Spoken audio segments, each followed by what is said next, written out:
Well friends, here is another problem. The given problem is 15, 10, E, 6, 3, C, 21, 13, question mark. Friends, first I will write the position of letter E.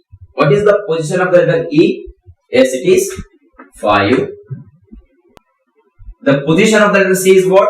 Yes, it is 3. Now we may observe 15, 10, 5. This 5 can be obtained if I consider 15 minus 10. That is what? 5. Okay. Now look at here. 6, 3, 3. Now this 3 can be obtained if I consider 6 minus 3. Is it not? So 6 minus 3 is equal to 3. Now we will use the same analogy to get the missing letter over here. That is 21 minus 13. 21 minus 13. What is 21 minus 13? Of course it is 8. Now we have to select the letter whose position is what? 8. Which is that letter? Yes, it is what? H. So the first option is D. Second is H, which is the right answer. Well friends, we will see some more problems.